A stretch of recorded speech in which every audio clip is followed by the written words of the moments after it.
Hey guys, so I just got back from seeing Terminator Genisys at a pre-screening. I got to admit, I'm a huge Terminator fan. Always have been, always will be. Ever since I was little, I've been love these films. It's been my favorite sci-fi franchise. The first movie is one of probably my all-time favorite sci-fi film. I am one of the people that are in a very small minority in that I love the first Terminator more than I like T2. I know a lot of people love T2 more than the Terminator, and as much as I love Terminator 2, and trust me, it is a great fucking film. I just generally love the first one better.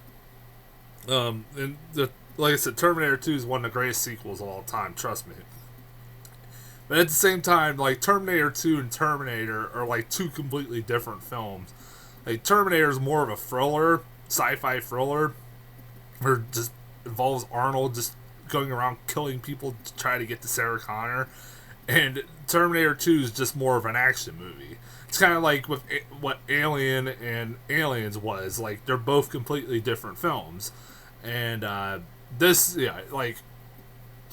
movie is like I said, yeah, like both of them are very different. Like I said, I kind of prefer the first one a little bit more because of like the look, the feel of it. Like I personally love the look of the goddamn movie. How very gritty it looks. So as far as the other movies like 3 and 4, I don't mind them either. I've never honestly all the films in the franchise, there isn't a movie I hated. Like I said, even 3 and 4, which a lot of people hate those movies, I didn't hate. There was something I could like find take away that I liked about those movies, even if they weren't as good as the other two. I still liked them. I thought they were kind of entertaining in their own ways.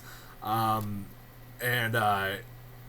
when it when I first started getting the trailers for this new one, Terminator Genisys, I will reiterate what I said when I first got the trailer for this movie, and that I basically said, I don't know about this. Even though I've defended sequels and all stuff like this, I'm sitting like, I don't know about this one. This looks like it's gonna not be very good.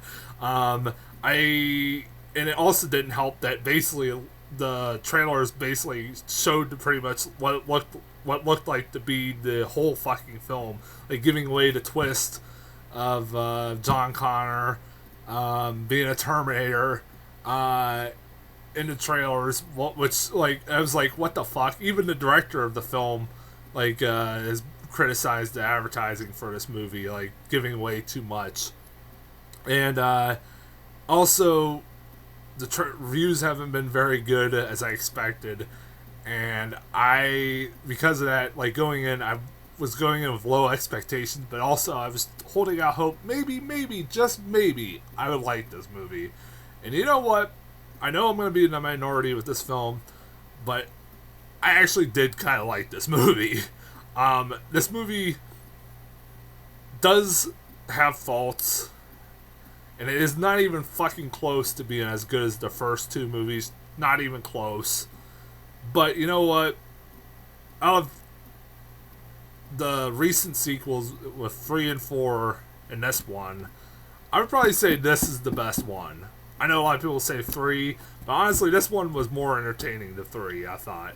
I've heard even a lot of people say that. Even people that didn't like this movie kind of say that same thing. This movie is a lot of fun. It has a lot of faults, but it is a lot of fun. I walked away going, you know what? I didn't mind this movie at all. And it's one of those, I kind of was sitting there like, I don't know whether it was because my expectations were so low that by the end of the movie I was like, alright, I kind of enjoyed it. Or it was actually a decent movie. I don't know. It's one of those movies that we'll see over the test of time what happened. Like, what are my opinion changes.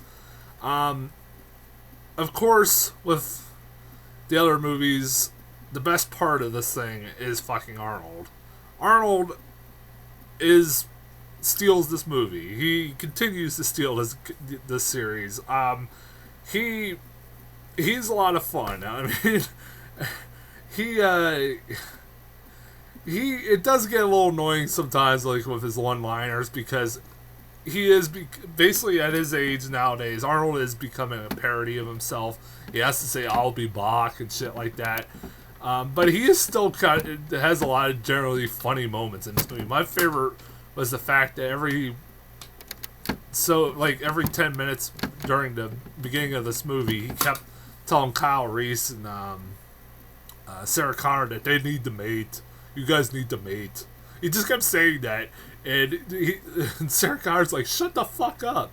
Like, and it's one of those, like, just imagine Arnold saying, "You guys need to mate," over and over and over again. It's as creepy as it sounds. It's like one of those. Arnold never needs to say those words ever again. I never need to hear Arnold ever say that again. That's so fucking creepy. I can't do it justice. I know I'm doing a horrible Arnold impersonation, but whatever. As far as the other actors, this is my second movie that I've seen with Jay Courtney in it. The first one was A Good Day to Die Hard, which is not a very good way to be introduced to somebody. And in his defense, he wasn't the worst thing about that movie. I mean, that movie had a lot more problems than Jay Courtney being in it. Mainly the fucking direction. And honestly, he was not as bad as fucking Bruce Willis was in that movie. Bruce Willis was just there to fucking collect a paycheck. And he's alright in this movie. He's fine. He's better I liked him a lot better in this than fucking Good Day to Die Hard. This movie's a way better than fucking Good Day to Die Hard. I never want to hear anybody say that this movie is not is in the same league as A Good Day to Die Hard. I will fucking punch you in the throat if you say that. And this movie is way fucking better. Well, lot better made than fucking Good Day to Die Hard. At least, they have a director that knows how to fucking shoot action scenes. And I'll get into that too. This movie's well made by, well shot, well made, in my opinion. At least I can tell what's going on, like fucking Die Hard. But anyways, also you have, who's it? Mila Clarke is her name? I've never seen her before. This is my first introduction to her. I've never seen Game of Thrones. Playing Sarah Connor. Now, with the Terminator franchise, my favorite character has always been Sarah Connor, and Linda Hamilton's fucking amazing as an actress. She was perfect for those roles. She made Sarah Connor's like one of the most badass chicks in film I've ever seen, up there with Ripley, and she, so it's gonna be a hard act to follow when you have to follow Linda Hamilton. And I know they've done it before with like Lena Headey, who's really good in that role too. But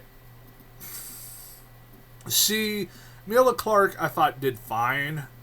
But she is no Linda Hamilton. I'll give her this. She's very, very pretty. And honestly, a lot more prettier than probably Linda Hamilton was. I know that's a diss on Linda Hamilton. And, she's not, I'm not saying Linda Hamilton's like the most ugliest thing ever. But Mila Clarke is very, very pretty. But I don't know if she's convincing as a badass chick. I never seen her in Game of Thrones, but I really don't see her as a badass chick. But she was alright. Whatever. You have Jason Clarke as John Connor, and he's alright. He's not very memorable in this. I love Jason Clarke. Up to this point, all the movies I've seen him in, I love him in them. I love them in Zero Dark 30, but he's alright in this.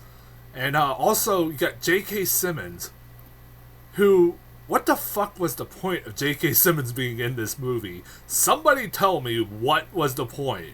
There was no fucking point. I thought he was going to be like the person that creates Skynet. No. Miles Dyson's son does in this movie. Yeah. Instead of Miles Dyson, it's his son doing it. Okay. Which is like, okay. That's like just nonchalantly thrown in there. But J.K. Simmons is just in this movie. And it's wasted. Like, what the like he leaves when he leaves at the end of the movie. I'm like, what was the point of him being in this thing? He had no like he could have easily cut him out of this thing just to have him in it. I guess I don't know. The thing I did like about this movie is that it does a lot of things differently than any other Terminator movie has. If that makes any sense. This movie basically, if you don't know, basically just reboots the whole fucking franchise. It basically starts the whole franchise off from scratch, like just complete, or it basically creates a whole new universe that than what we've seen before. Good example in this movie, Arnold's the Arnold Terminator basically has been raising Sarah Connor as her basically as a fodder figure for her whole life. I am not making that shit up. That could be a deal breaker to a lot of people, I can see. And so just to kind of give you an idea of what maybe whether you'll like this movie or not, there's something that could be a deal breaker. Basically, the movie explains that somebody sent a Terminator back in the 70s when she was 9 years old to try to kill her. And they ended up killing her parents. And the Arnold Terminator comes and saves her and raises her as his own. That's... Yeah, there you go. And she calls him Pops. That was kind of adorable, right? I like, and that was pretty funny. He kept calling him Pops. And like, okay, this movie does, again, I want to say this, it does address the 500-pound gorilla in the room that if they didn't address it, they'd be fucking retarded. And the fact of, why does their Terminator look old? I was one of those people that I didn't get it either. Like, Terminators don't age. They're cyborgs. You gotta really explain that. So they do, very briefly, though. In that the human skin, they put human skin over these cyborgs. And because it's human skin, it's gonna age. Now, I'm not pretty certain on this. I had to go back and watch the original movies, but I thought it was synthetic skin, not real human skin. I might be wrong on that. Like, somebody go back and tell me. But if that's the case, if it's synthetic, it shouldn't fucking age. I don't know. Maybe I'm fucking wrong on this. It's been a while. But it felt like a bullshit reason to, explain it. Like, it was like, alright, whatever. But if you do sit and think about it for a second, you're like, okay, I guess it makes some sense because you never see a Terminator throughout the years. Like, you don't see him in the same place for years. Like, he's in this movie in Sarah Connor's life from like the 70s to now. And so of course he's gonna look old. I don't know. It's very weird. It's very, very weird. Also, like I said, yeah, Terminator John Connor, again, spoiler if you haven't seen the trailer, it spoils it for you. John Connor's a Terminator. He gets infected as a Terminator. That was very very, very weird. Like I said, it would have been better not to know that, like, not to see the trailer. That would have been a nicer reveal if it hadn't been revealed in the fucking trailer. That could have been a big surprise, like a big twist. But nope, they had to reveal it in the fucking trailer. Fucking idiots. Damn it. What's the other thing I want to talk? Like, they do, like, the CGI in this movie is alright. It can be a little shady, like, a little off sometimes, but honestly, I like the CGI in this movie a lot better than the fucking CGI in Jurassic World. I thought it didn't look as nearly as bad as Jurassic World. Holy shit, that it looked. I guess I should go into a little bit of some of the things that bugged me, including two big plot holes that really bugged me after I got done watching it.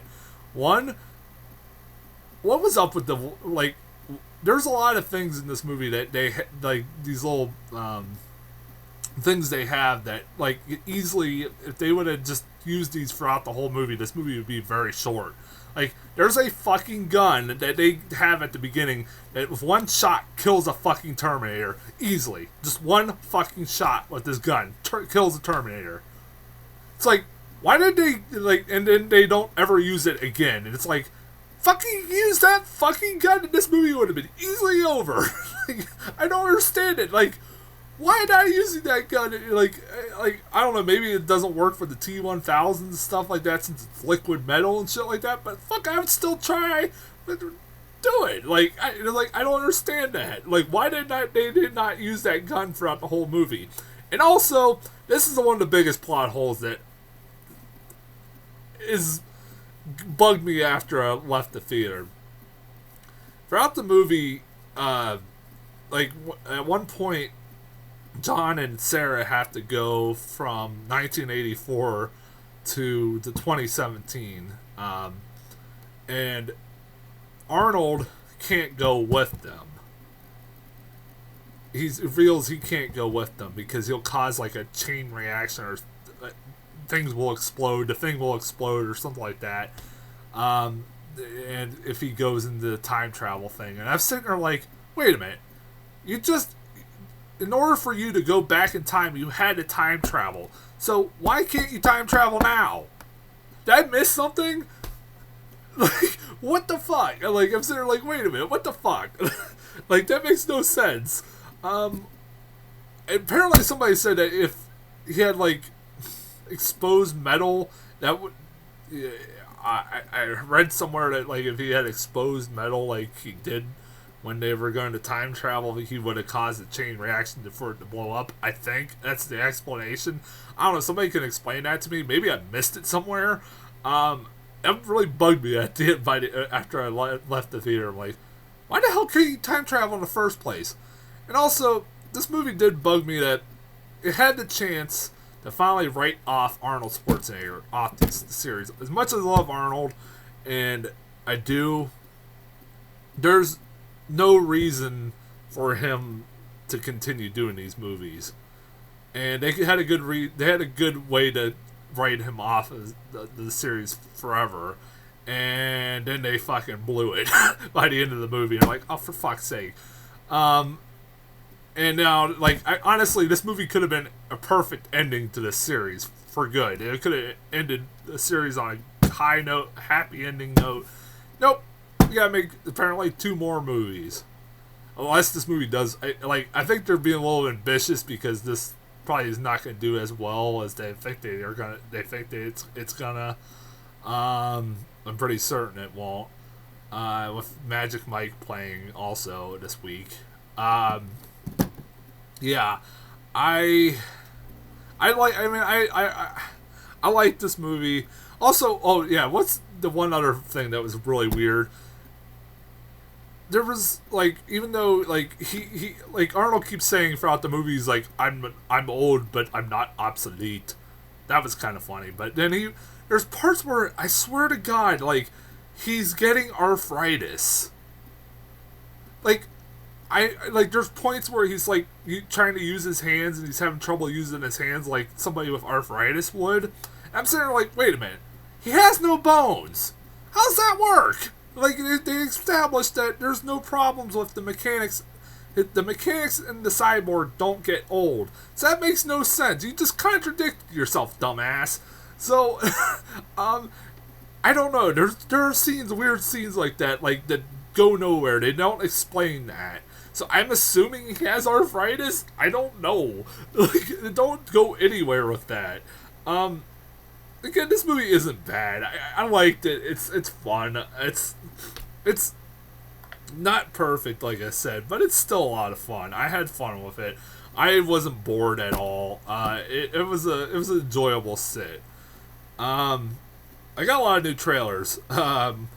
First I got Mission Impossible, the new trailer for Mission Impossible Rogue Nation. This was a more of an extended trailer. It basically just gave the basic plot of the movie, where it's a rogue nation that's not IMF, anti-IMF, and IMF is being disowned by the CIA, stuff disallowed, I mean. And that's what's the story of the movie. Alright. And Tom Cruise is hanging off a fucking airplane. That's amazing. Still amazing. Literally, I did hear that he did hang off an airplane. That's, people that give Tom Cruise shit, and trust me, he deserves a lot of the shit he gets. He does do, like, when he does shit like that, like, I almost forgive him. Like, I love Tom Cruise, and that's awesome, him fucking hanging off airplane. What other actor would fucking do that? Then I got the Transporter Refueled, a new trailer for that. Again, it's, okay, who the fuck thought, okay, I need a prequel to the Transporter. Apparently somebody did, but somebody wanted a fucking prequel to that, and now we're getting it. And it's not starring Jason Statham. It's starring a guy trying to do a impersonation of Jason Statham, and it looks like shit. There you go. That's about all I can say about it. All right. Then I got Paranormal Activity Ghost Dimension. All right. So this one, the first movie, the last movie, the marked ones, introduced time travel. So what does this movie do? It has a family where they find the videotapes of all the videotapes of Christie and all them, and they, like dumbasses, watch them. And then they also find a video camera that basically, through the viewfinder, they can see the demons now. So, the one thing that made Paranormal Activity scary in the fucking first place, the fact that stuff you didn't see made it kind of scary, is now ruined because now you can see the demons. And it looks like crap. It looks like CGI crap. Like, now you're being promised you're gonna finally see Toby. And all the secrets will be revealed, because this is gonna be the last movie from what I've been told. And I was like, I bet you $1 million this is gonna be like Saw 3D, where I'm gonna walk away really pissed off because there's gonna be a lot more questions than answers by the end of this fucking thing. I guarantee it. October, I'm calling it. They're not gonna answer a damn thing, and I'm gonna be sitting there going, I want another fucking movie, and I won't get one. Like with Saw 3D. Saw 3D pissed me off with that. Still pissed off. I want another Saw fucking movie. I'm getting a Transporter prequel, but I'm not getting a Saw movie. Fuck you, Hollywood. Then I got Creed. Another what the fuck, who asked for this? But at the same time, I'm kind of intrigued by it. It's a Rocky spinoff with Apollo Creed's son wanting to be a boxer, and he's being trained, of course, by Rocky Balboa. There we go.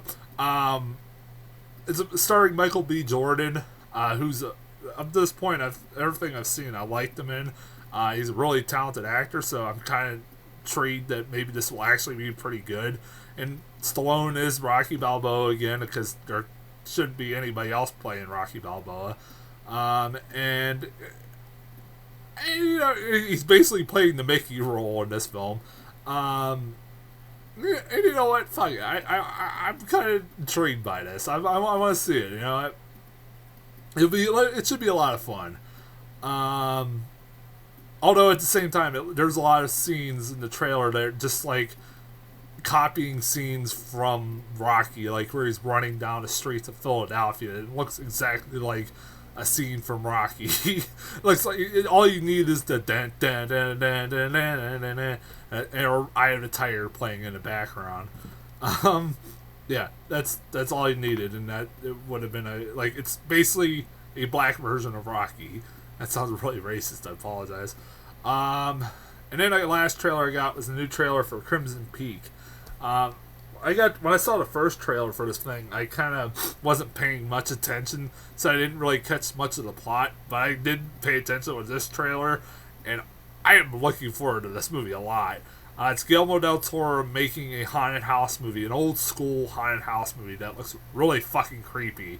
It looks really good. It looks like it's gonna be a hard R haunted house movie, and Guillermo del Toro hasn't done any wrong.